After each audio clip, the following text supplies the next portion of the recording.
Hello guys, welcome to my channel. Today we'll discuss about the another part of second chapter, that is sexual reproduction in flowering plant. So today we will discuss about the structure of gynoecium. What is gynoecium? Gynoecium means the female reproductive organ. So the gynoecium represents the female reproductive part of the flower. That's mean the main reproductive organ or female reproductive organ of a flower is known as gynoecium.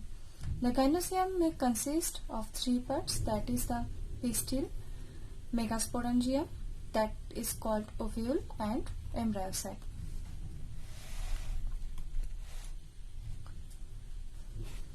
So what is pistil? The pistil is a part of female reproductive part of a flower. The gynoecium may be consist of a single pistil or maybe more than one pistil. When a gynoecium consists only one pistil, that is known as monocarpillary, and when it consists more than one pistil, it is called multicarpillary. When there are more than one pistils and fuses together, known as syncarpus, and where the pistils are remain free is known as apocarpus. That means when more than one still remain attached together or remain attached to each other is known as syncarpus, and when the pistils are remain differ from each other, that means they are not attached to each other, is known as apocarpus. Here this structure is a syncarpus ovary or syncarpus pistil, and this is a structure of apocarpus ovary or apocarpus pistil. Here the pistils or stigma that are attached to each other, and here these pistils or carpels are not attached to each other.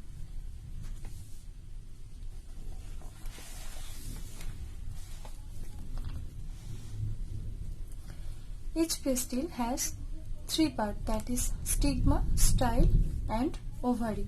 The stigma serves as a landing platform for the pollen grains. Here this is a structure, dissect structure of pistils. Here this part is called stigma, in which the pollen grains are attached. The style is elongated cylinder part beneath the stigma. That means the structure beneath the stigma is known as style. Here this part is known as style. And the ovary is blast basal part of the pistil. That means in the base the blast part is known as ovary. Here this part is known as ovary, and this part is known as thalamus. This full structure is a pistil of dissect flower. Inside the ovary is the ovarian cavity or locule where placenta present. From the placenta, megasporangia arises, which is commonly called ovules. That means inside the ovary their placenta is present.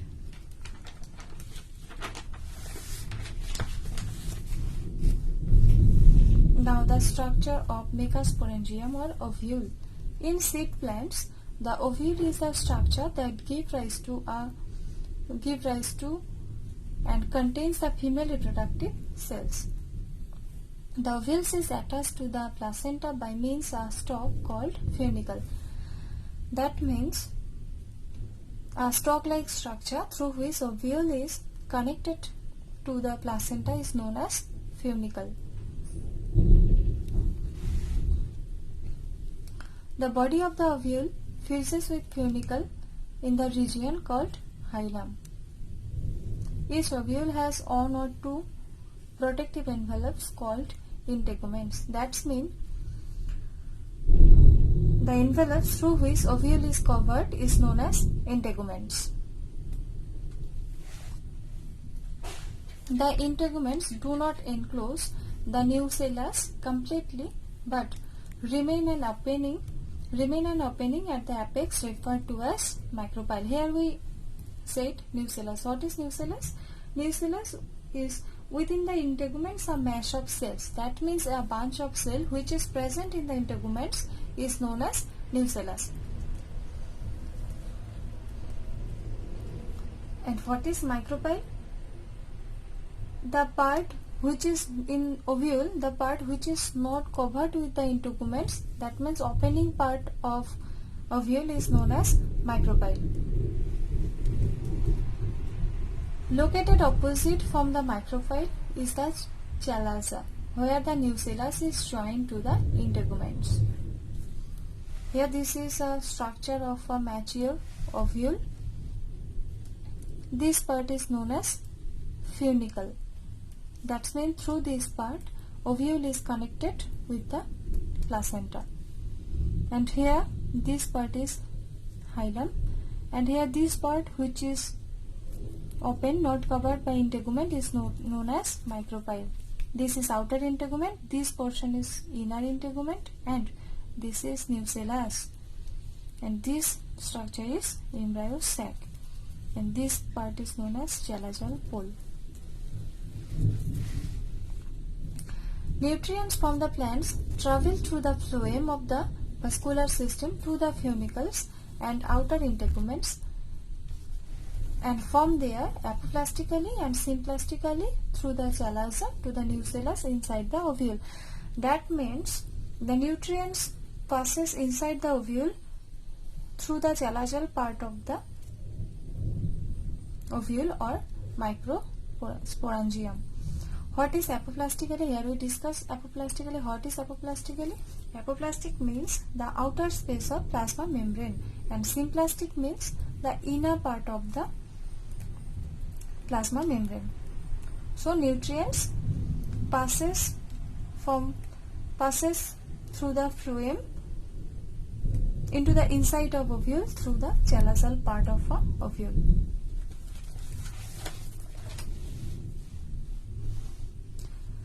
Now the third part of gynoecium is embryo sac.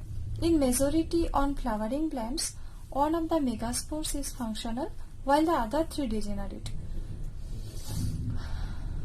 That means between four megaspores, 3 are degenerate and only one develops into embryo sac. Only the functional megaspore develops into the embryo sac or female gametophyte. The method of embryo sac formation from one megaspore is termed as monosporic development. We know mono means one. That means as embryo sac is developed from only one megaspore, that's why it is known as monosporic development. Formation of embryo sac. The embryo sac formation occurs in 2 stages. In stage 1, in the first stages, megasporogenesis occurs where the haploid megaspore tetrad forms due to the meiosis of a single diploid mother cells. Out of this, 3 degenerates and 1 sustains, which later develops into the embryo sac. In stage 2, the second stage is the megagametogenesis, where the embryo sac is formed due to mitosis of the functional haploid megaspore to produce 8 nucleate 7-celled gametophyte.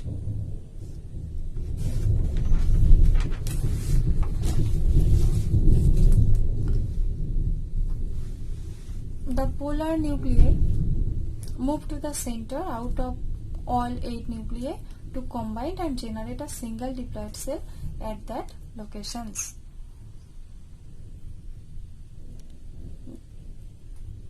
That means these 8 nuclei move towards the polar nuclei, and it is combined and produce a single diploid cell. The single diploid cell then fuses with the sperm to generate the triploid endosperm. The other 3 nuclei grow into the antipodal cell, while 2 modify into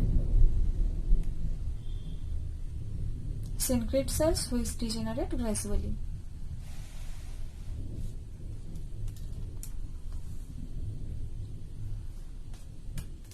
Here this is a structure of mature embryo sac, and these are 2, 4 and 8 cell embryo sac. This is synergids. Central cell, two polar. This is two polar nuclei. Here two nucleus. These are divided through the mitosis divisions, and this divided into two cells, and this nucleus divided into two cells. After the mitosis cell division, these two nucleus divided into four cells, and these two nucleus divided into four cells. Here this is a mature embryo sac. The mature embryo sac is always 8 nucleus and 7 cells. This end is chalaza end, and this end is micropolar end. And this is antipodal nucleus, antipodal cells. This is polar nuclei. This is central cell. This is egg, and this is synergids, and these portions, these are funiform.